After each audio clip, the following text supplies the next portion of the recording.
जिनकी प्रेरणा से जनसंघ का जन्म हुआ, फिर समय के साथ भाजपा की स्थापना हुई। डॉक्टर श्यामा प्रसाद मुखर्जी का संकल्प था, देश का संविधान पूरे देश में लगना चाहिए, और उन्होंने नारा लेकर के लड़ाई लड़ी थी। वो कहते थे, देश में 2 विधान, 2 निशान, 2 प्रधान नहीं चलेंगे। उनके आशीर्वाद से हमने जम्मू कश्मीर से धारा 370 को हटाया, जम्मू कश्मीर में देश का संविधान लागू किया। साथियों, डॉक्टर मुखर्जी देश के पहले उद्योग मंत्री भी थे।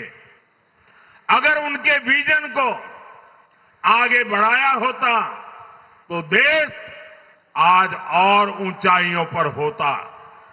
साथियों, डॉक्टर मुखर्जी का विजन, उनकी नीतियां आज भी बंगाल के औद्योगिक विकास को नई ऊर्जा दे सकती है। लेकिन हम यहां देखते हैं कैसे टीएमसी ने अपने 15 साल में बंगाल के औद्योगिक विकास को चौपट करके रख दिया है। टीएमसी के खोखले वादों और सिंडिकेट राज ने कोलकाता सहित बंगाल के सभी शहरों को, उद्योगों को, एमएसएमईज को बर्बाद कर दिया है।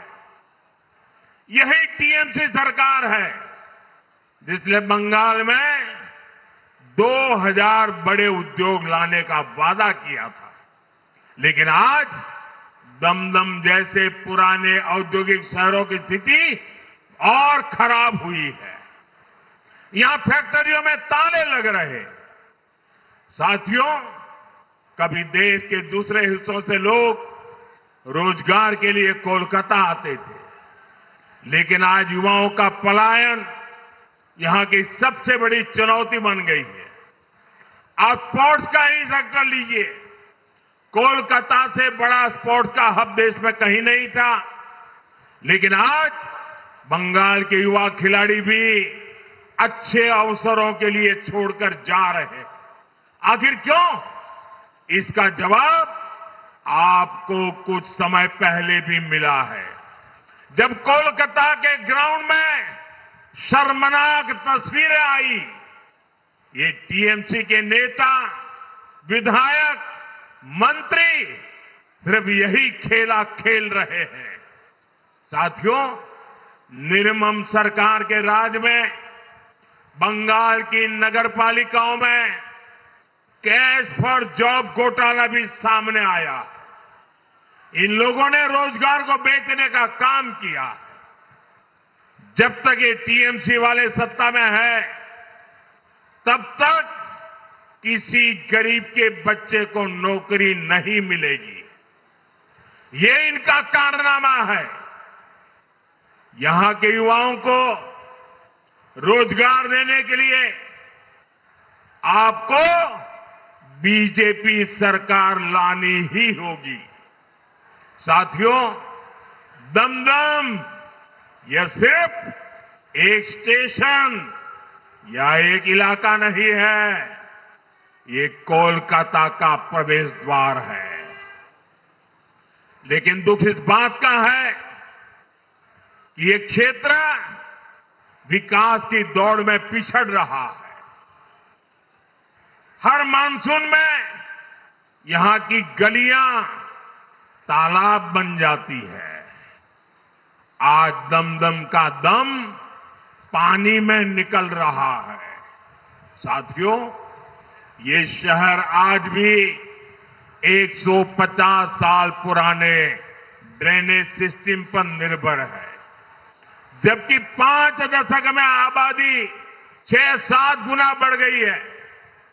कलकत्ता हाईकोर्ट ने बार बार अवैध निर्माण पर टिप्पणी की है। वीआईपी रोड और जेसोर रोड का जाम दम दम का दम घोंट रहा है। नगर पालिका का बजट हर साल करोड़ों का होता है, लेकिन वो पैसा जनता पर नहीं खर्च हो रहा। मैं आपसे पूछता हूं, क्या कालिंदी और जापुर के हालात बदले हैं क्या? बदले हैं क्या? साथियों, जापुर, मधुगढ़, हर जगह लोग आज पानी की समस्या से त्रस्त है। यहां बैंगजोला नहर उत्तर दमदम की जीवन रेखा है, लेकिन आज वहां अनियोजित विकास ने उसे एक चौक पॉइंट बना दिया है। ये विकास नहीं, जनता की उम्मीदों का विनाश करने का काम हुआ है। साथियों, ये टीएमसी के लोग आपको 150 साल पुराने पाइपों में उलझाए रखना चाहते हैं। कोशिश यही है कि हर बारिश में इनका जुगाड़ वाला टेंडर चलता रहे। आपको याद होगा, कुछ साल पहले दमदम में एक दुखद हादसा हुआ। एक भाई खुले नाले में गिर गए, उनकी जान चली गई, और जब निर्मम सरकार के मेयर से पूछा गया तो उन्होंने उतना ही असंवेदनशील बयान दिया।